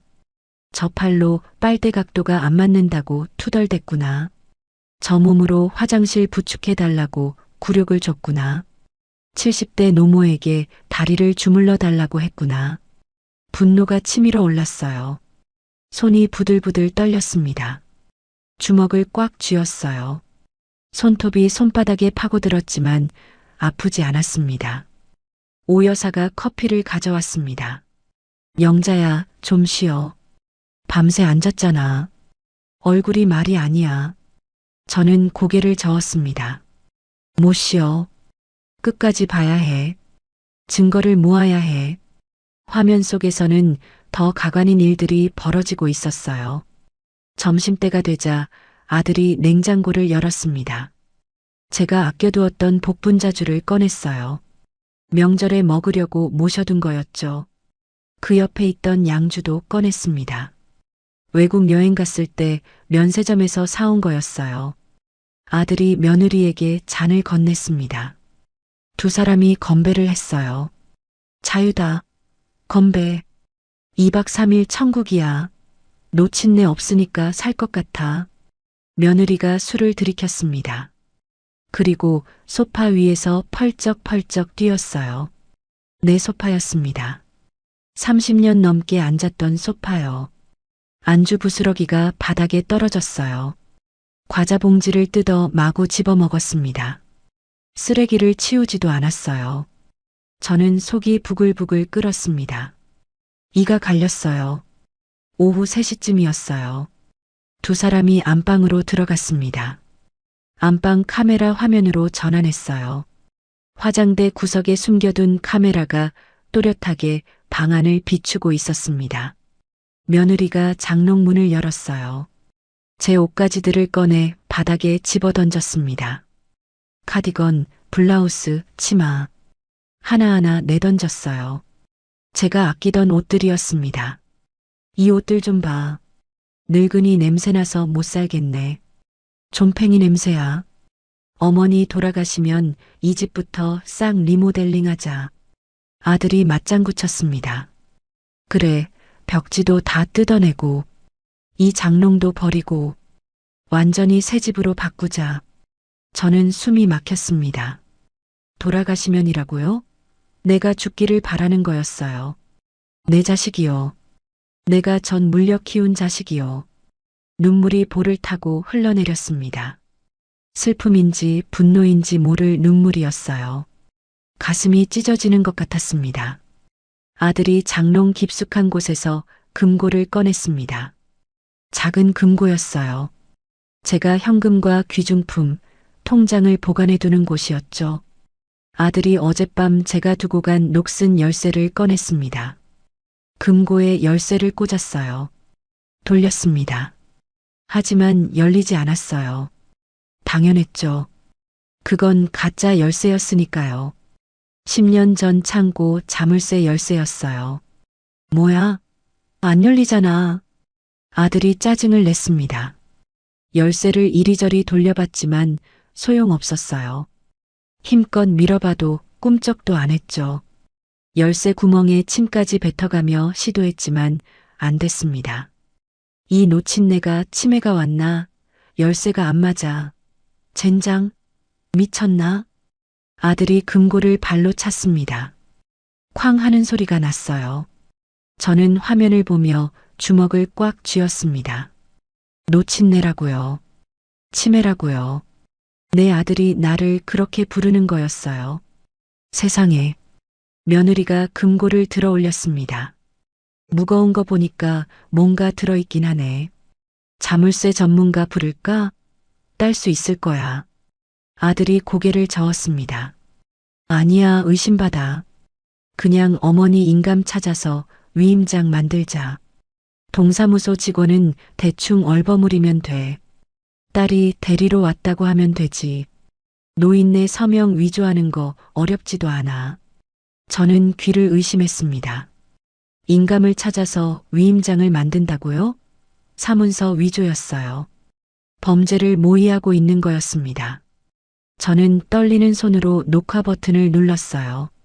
빨간 불이 켜졌습니다. 화면 상단에 녹화 중이라는 표시가 떴어요. 이게 증거야. 오 여사가 옆에서 화면을 지켜보다 말했습니다. 영자야, 이거면 법적으로 꼼짝 못해. 빼박이야. 증거가 완벽해. 사문서 위조 모의까지 녹화됐어. 저는 고개를 끄덕였습니다. 목소리가 나오지 않았어요. 목이 메었거든요. 눈물이 볼을 적셨습니다. 저녁이 되었습니다. 화면 속에서 배달 음식이 도착했어요. 족발과 보쌈이었습니다. 비싼 음식이었죠. 아들 내외가 거실에서 술판을 벌였어요. 맥주까지 시켰더군요. 그런데 지수는 보이지 않았습니다. 저는 불안해졌어요. 지수는 어디 있는 걸까요? 밥은 먹었을까요? 한참 뒤에 지수가 방에서 나왔습니다. 배가 고픈 듯 부엌을 기웃거렸어요. 하지만 아들 내외는 아이에게 관심이 없었습니다. 자기들끼리 술을 마시며 웃고 떠들었죠. 지수가 작은 목소리로 말했어요. 엄마, 나도 배고파. 며느리가 귀찮다는 듯 손을 저었습니다. 쳐다보지도 않았어요. 냉장고에서 아무거나 꺼내 먹어. 엄마 바빠. 지수가 냉장고를 열었습니다. 하지만 먹을 게 별로 없었어요. 어른들이 다 먹어치웠거든요. 아이가 라면 봉지를 꺼냈습니다. 끓이지도 못하고 그냥 부셔서 먹었어요. 방으로 돌아가는 지수의 뒷모습이 너무 작아 보였습니다. 잠시 후 방 안에서 흐느끼는 소리가 희미하게 들렸어요. 저는 가슴이 찢어지는 것 같았습니다. 내 손녀가 굶고 있는 거였어요. 생라면을 부셔 먹고 있는 거였어요. 부모가 족발에 맥주 마시는 동안요. 10살밖에 안 된 아이가요. 저는 스마트폰을 내려놓았습니다. 더 이상 볼 수가 없었어요. 눈물이 앞을 가렸습니다. 오 여사가 제 등을 토닥였어요. 영자야, 진정해. 이제 반격할 때야. 지수를 위해서라도 끝내야 해. 저는 눈물을 훔치고 고개를 들었습니다. 맞아요. 울고 있을 때가 아니었어요. 저는 오 여사를 바라봤습니다. 계약서 준비됐어?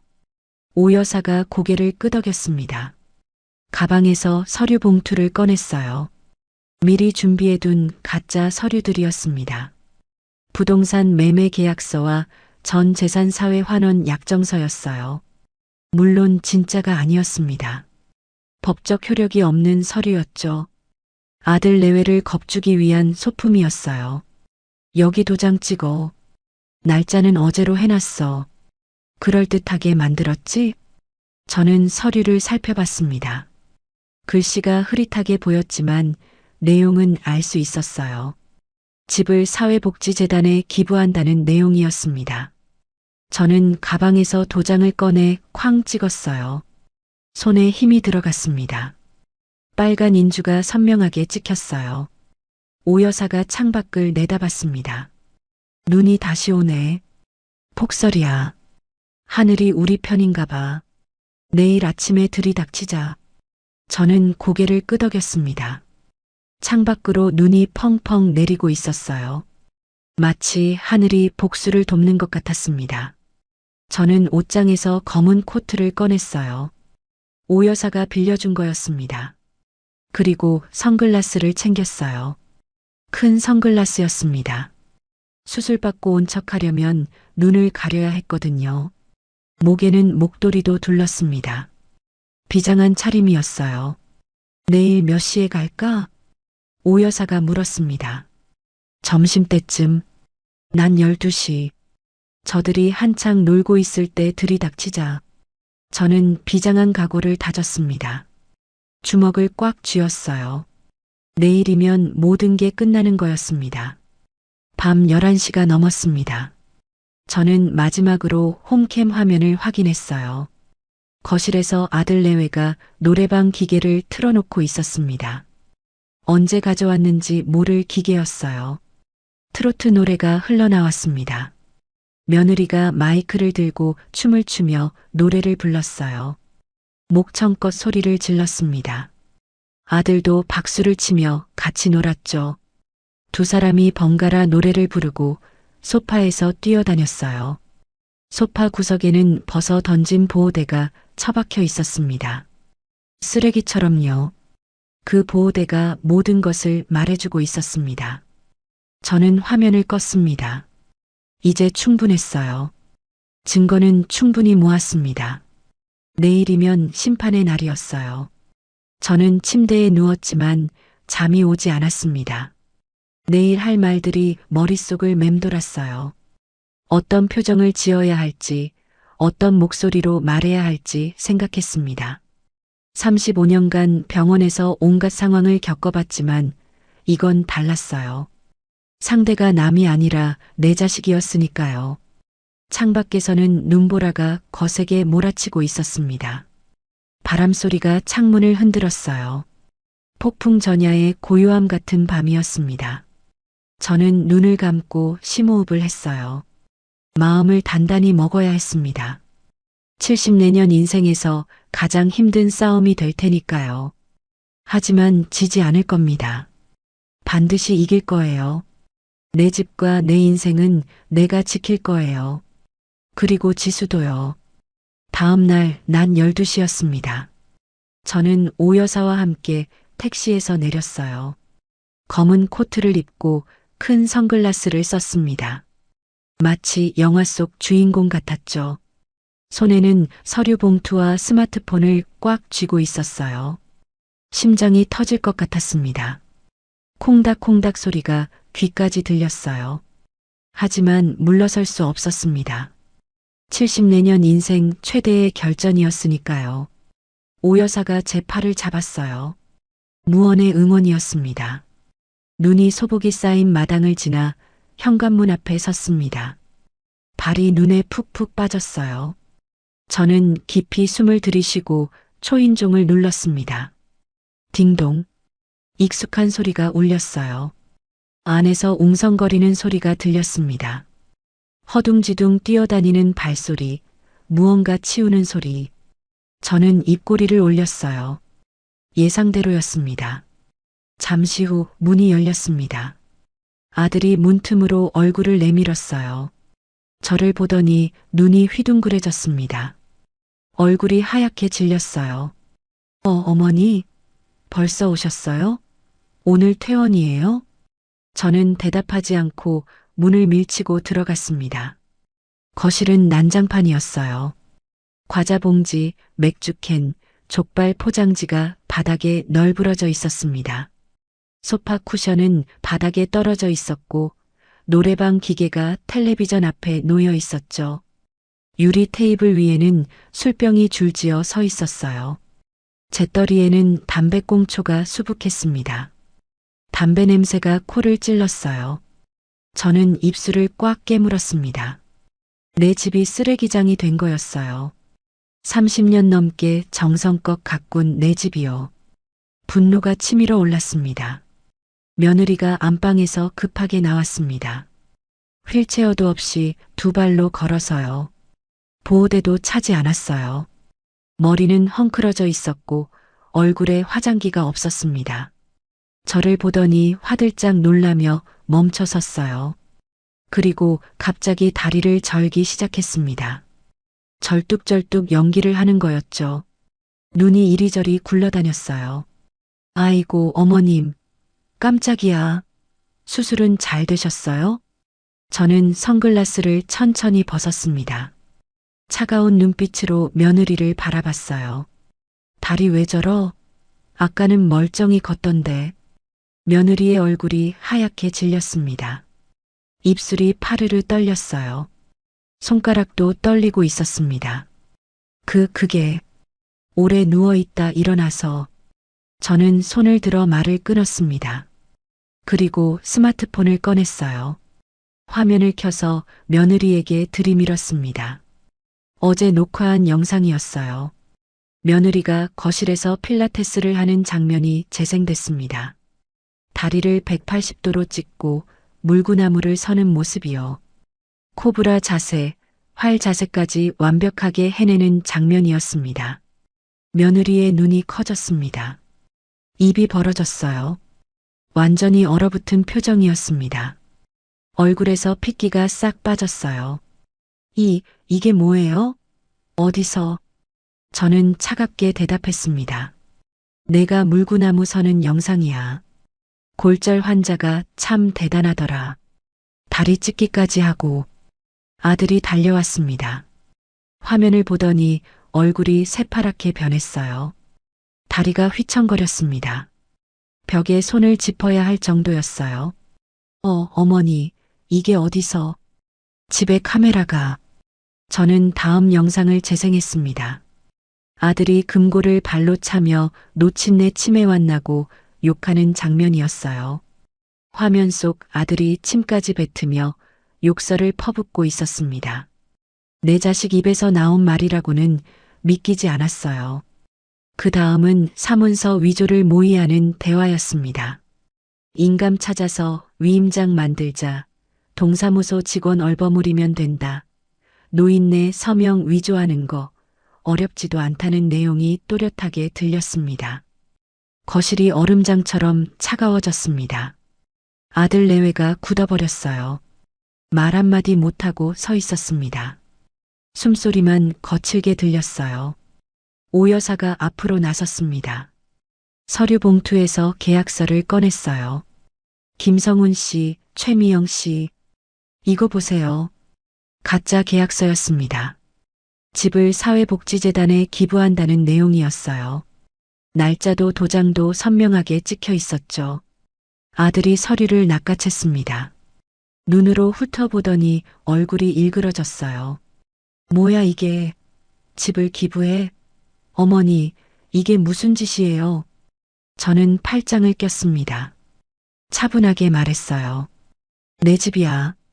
내 마음이지. 너희 같은 페르나한테 한 푼도 안 물려줄 거야. 며느리가 갑자기 울음을 터뜨렸습니다. 바닥에 주저앉아 통곡하기 시작했어요. 머리를 쥐어뜯으며 울었습니다. 어머님 잘못했어요. 제발 용서해 주세요. 저희가 너무 힘들어서 그랬어요. 뻔한 연기였습니다. 눈물은 나는데 눈가가 빨개지지 않았어요. 콧물도 나지 않았죠. 35년간 수많은 환자의 진짜 눈물을 봐온 저였습니다. 가짜인 건 한눈에 알 수 있었어요. 아들도 무릎을 꿇었습니다. 손을 모으고 빌었어요. 어머니, 제발이요. 사업이 망해서 그랬어요. 사채업자들한테 협박받고 있어요. 살려주세요. 저는 냉정하게 대답했습니다. 그래서 어미를 속이고 재산을 털려고 했어? 가짜 깁스까지 하고 나를 부려먹으면서 새벽에 불러내고 다리 주무르게 하고 화장실까지 부축하게 하면서 아들이 고개를 떨궜습니다. 할 말이 없는 거였어요. 그때 방문이 열리고 지수가 나왔습니다. 아이의 눈이 빨갛게 충혈되어 있었어요. 볼에 눈물 자국이 있었습니다. 울었던 게 분명했어요. 옷도 이틀째 같은 옷이었습니다. 머리도 감지 못한 것 같았어요. 지수가 저에게 달려왔습니다. 작은 몸이 저에게 와락 안겼어요. 맨발이었습니다. 할머니, 지수가 제 품에서 엉엉 울었습니다. 작은 어깨가 들썩였어요. 뼈만 앙상하게 남은 것 같았습니다. 할머니, 무서웠어요. 엄마 아빠가 싸우고 나한테 밥도 안 줬어요. 라면만 먹었어요. 저는 지수의 머리를 쓰다듬었습니다. 눈물이 핑 돌았지만 꾹 참았어요. 지금 울면 안 됐습니다. 아직 끝나지 않았으니까요. 저는 지수를 아는 채로 아들 내외를 바라봤습니다. 너희가 저지른 짓 다 알아. 가짜 깁스로 나를 속이고 내 집에서 파티를 벌이고 내 손녀를 굶겼어. 금고를 털려고 했고 사문서 위조까지 모의했어. 이게 자식이 할 짓이야? 아들이 고개를 들었습니다. 눈에 눈물이 고여 있었어요. 하지만 저는 흔들리지 않았습니다. 저 영상 경찰에 넘기면 너희 둘 다 감옥 가.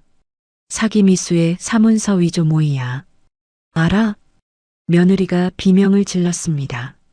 안 돼요. 제발요. 저희 3개월 된 뱃속 아이도 있어요. 저는 눈을 크게 떴습니다. 임신이라고요? 처음 듣는 소리였어요.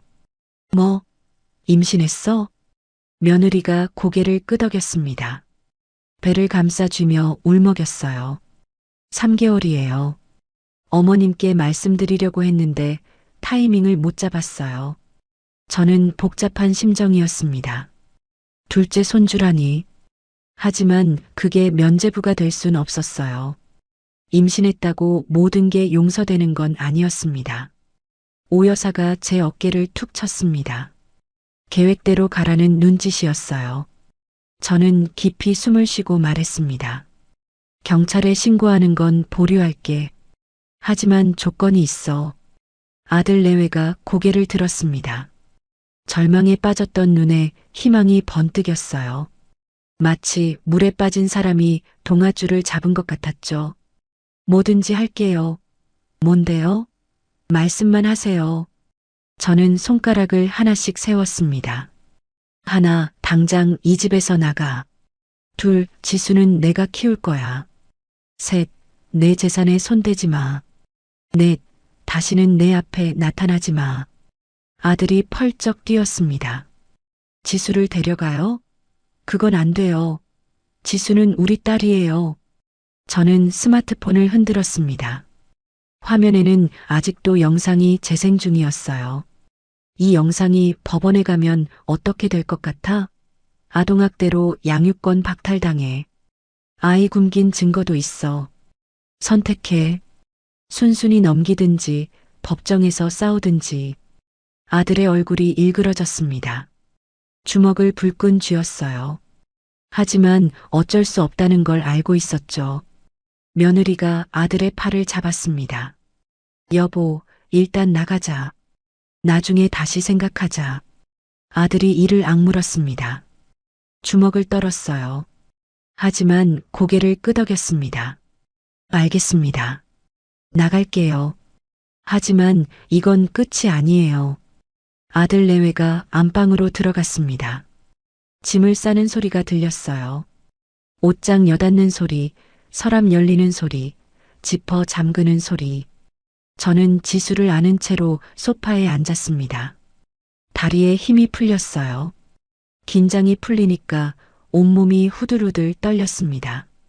30분쯤 지났을까요? 아들 내외가 캐리어를 끌고 나왔습니다. 캐리어 2개와 보따리 하나였어요. 며느리가 저를 노려봤어요. 눈빛에 독이 서려 있었습니다. 어머님, 두고 보세요. 이렇게 끝나지 않을 거예요. 저는 대답하지 않았습니다. 그냥 현관문을 가리켰어요. 아들이 지수를 한번 바라봤습니다. 복잡한 표정이었어요. 하지만 아무 말 없이 돌아섰습니다. 현관문이 쾅 닫혔어요. 캐리어 바퀴 소리가 멀어져 갔습니다. 저는 그제야 안도의 한숨을 내쉬었어요. 다리에서 힘이 빠졌습니다. 오 여사가 제 등을 토닥였습니다. 영자야, 잘했어. 정말 대단해. 지수가 고개를 들었습니다. 눈물이 그렁그렁했어요. 할머니, 이제 괜찮아요? 엄마 아빠 안 와요? 저는 아이의 볼을 닦아주며 이마에 입을 맞췄습니다. 응, 이제 괜찮아. 할머니가 지켜줄게. 우리 지수 이제 맛있는 거 많이 먹자.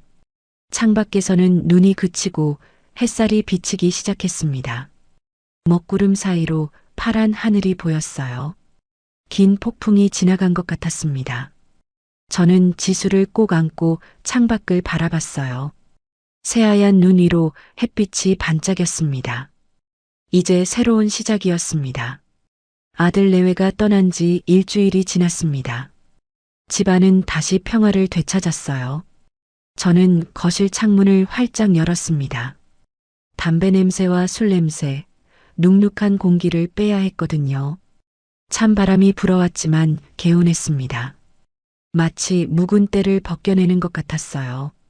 며칠간 집을 청소했습니다. 바닥을 박박 문지르고 소파 커버를 빨고 장롱 속 옷들을 정리했어요. 며느리가 바닥에 던졌던 제 옷들도 다시 개켜서 넣었습니다. 노래방 기계는 중고로 팔아버렸어요. 그 돈으로 지수에게 새 옷을 사줬습니다. 지수는 조금씩 밝아지고 있었습니다. 처음 며칠은 방에서 나오지 않았어요. 부모가 떠난 충격이 컸던 거죠. 밥도 잘 안 먹고 멍하니 천장만 바라봤습니다. 악몽을 꾸는지 한밤중에 울기도 했어요. 저는 아이 곁에서 등을 토닥여주며 밤을 새웠습니다. 하지만 제가 맛있는 음식을 해주고 함께 텔레비전을 보고 옛날 이야기를 들려주면서 아이의 표정이 풀렸어요. 웃음이 조금씩 돌아왔습니다. 학교에도 다시 다니기 시작했어요. 그날 저녁 저는 지수와 함께 식탁에 앉았어요. 아이가 좋아하는 돈가스를 튀겼습니다. 바삭바삭한 튀김 소리가 집안에 울려 퍼졌죠. 노릇노릇하게 튀겨진 돈가스에서 고소한 냄새가 났어요. 지수가 눈을 반짝이며 말했습니다. 할머니, 돈가스 진짜 맛있어요. 엄마는 한 번도 안 해줬는데. 저는 가슴이 뭉클했습니다. 10살짜리 아이가 돈가스 하나에 이렇게 좋아하다니요. 그동안 얼마나 사랑을 못 받았는지, 제대로 된 음식을 못 먹었는지 알 수 있었어요. 저는 지수의 머리를 쓰다듬었습니다. 부드러운 머리카락이 손끝에 느껴졌어요. 지수야, 앞으로 할머니가 맛있는 거 많이 해줄게. 뭐 먹고 싶어? 지수가 손가락을 꼽았어요. 눈이 초롱초롱 빛났습니다. 떡볶이요. 치킨이요. 피자요. 아, 그리고 할머니가 끓여주시는 된장찌개요. 저는 웃음이 났습니다. 아이다운 모습이 돌아온 거였어요.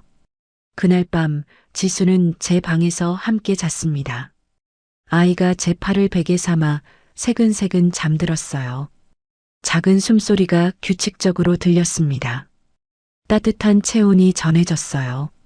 저는 천장을 바라보며 생각했죠. 이 아이를 지켜야 해. 무슨 일이 있어도. 열흘쯤 지났을 때였습니다. 우편함에 두꺼운 봉투가 들어 있었어요. 재개발 보상 관련 서류였습니다. 저는 돋보기 2개를 겹쳐 쓰고 서류를 읽어봤어요. 보상금은 18억 원이었습니다. 예상보다 조금 적었지만 충분했어요. 저는 서류를 가슴에 꼭 안았습니다. 남편과 함께 일군 이 집이 드디어 결실을 맺는 거였어요. 오 여사가 찾아왔습니다. 따뜻한 커피를 내려 마시며 이야기를 나눴어요. 창밖으로 눈 녹은 물이 졸졸 흘러가는 게 보였습니다. 영자야, 보상금 어떻게 할 거야? 계획 있어? 저는 미리 생각해둔 계획을 말했습니다. 일단 지수 교육비로 5억 따로 빼놓을 거야. 대학까지 보내려면 그 정도는 있어야지. 유학 가고 싶다면 보내줄 수도 있고, 그리고 나머지는 좋은 아파트 사서 지수랑 같이 살 거야. 오 여사가 고개를 끄덕였어요. 잘 생각했어. 지수 생각 많이 하는구나. 그런데 성훈이한테는? 저는 한숨을 쉬었습니다. 아들 생각을 하면 아직도 가슴이 아팠어요. 낳고 키운 자식인데 어떻게 안 아프겠어요. 하지만 마음을 굳혔습니다. 한 푼도 안 줄 거야. 걔가 원하면 법적으로 싸워야지. 하지만 내가 살아있는 동안은 꿈도 꾸지 마. 유류분 청구해봤자 얼마 안 돼. 오 여사가 제 손을 잡았어요. 잘 결정했어. 내가 번 돈이야.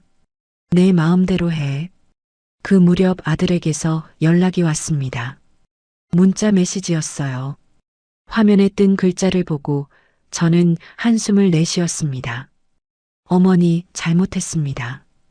용서해 주세요. 미영이가 애 낳으면 한 번만 봐주세요. 제발이요. 저는 답장을 보내지 않았습니다. 아직은 용서할 준비가 안 됐어요. 배신의 기억이 너무 생생했습니다. 시간이 더 필요했어요. 3주가 지났습니다.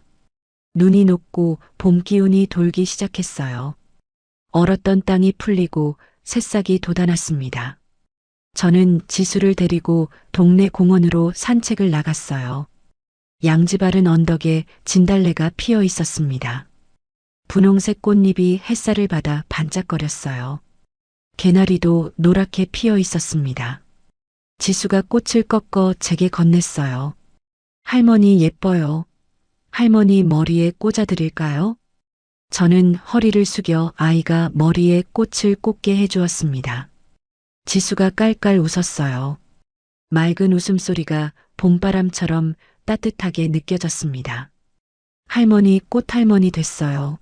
사진 찍어요. 지수가 스마트폰을 꺼냈어요. 제가 사준 거였습니다. 두 사람이 얼굴을 맞대고 사진을 찍었어요. 화면에 우리 둘의 얼굴이 나왔습니다. 주름진 할머니와 앳된 손녀. 하지만 둘 다 환하게 웃고 있었어요. 오랜만에 보는 행복한 표정이었습니다. 한 달이 지났습니다. 저는 법무사를 찾아가 유언장을 새로 썼어요. 모든 재산을 지수에게 물려준다는 내용이었습니다. 아들에게는 단 한 푼도 남기지 않았어요. 법무사가 안경 너머로 저를 바라보며 물었습니다. 정말 괜찮으시겠어요? 아드님이 이 일을 제기할 수도 있습니다. 저는 단호하게 대답했습니다. 괜찮아요. 제 뜻이에요. 아들한테는 기회를 줬는데 스스로 버렸어요.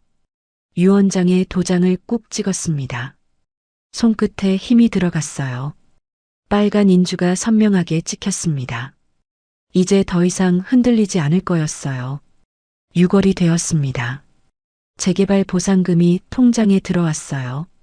숫자를 확인하고 가슴이 벅찼습니다. 저는 그 돈으로 새 아파트를 계약했어요. 지하철역에서 걸어서 5분 거리의 깨끗한 신축 아파트였습니다. 방 3개짜리 32평이었어요. 지수방도 따로 만들어줄 수 있었죠.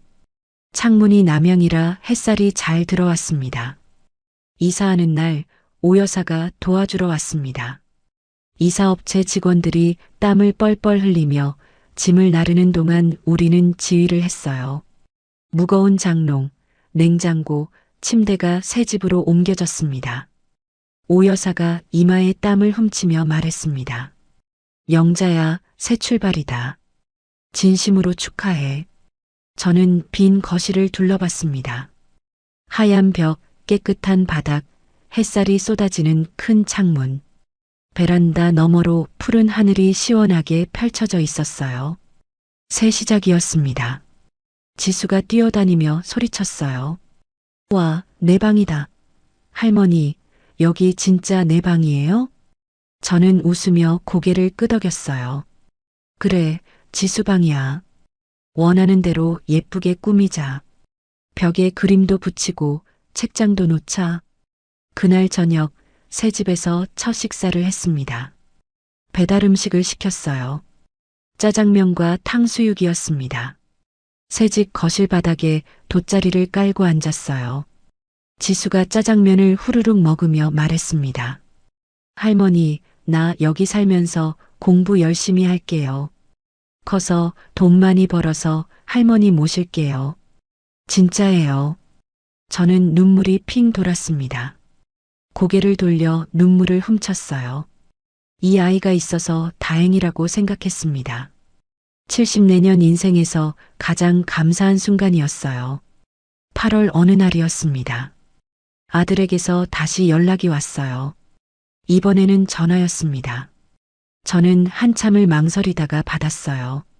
어머니, 아들의 목소리가 갈라져 있었습니다. 울먹이는 것 같았어요. 미영이가 아들을 낳았어요. 건강해요. 어머니 손주예요. 저는 가슴이 콩닥거렸습니다. 둘째 손주라니. 하지만 냉정하게 물었어요. 그래서 한 번만 봐주시면 안 될까요? 제발이요. 엄마 없이 크면 안 되잖아요. 저는 깊이 한숨을 쉬었습니다. 창밖을 바라봤어요. 여름 햇살이 눈부시게 빛나고 있었습니다. 매미 소리가 요란했어요. 생각해 볼게. 전화를 끊고 저는 오랫동안 창밖을 바라봤습니다. 용서할 수 있을까요? 아직은 모르겠어요. 하지만 언젠가는 가능할지도 모르겠습니다. 시간이 약이라고 하니까요. 지수가 방에서 나왔습니다. 제 옆에 앉아 팔짱을 꼈어요. 할머니, 뭐해요? 무슨 생각해요? 저는 아이의 머리를 쓰다듬었습니다. 아무것도 안 해. 그냥 우리 지수랑 행복하게 살 생각. 지수가 제 품에 파고들었어요.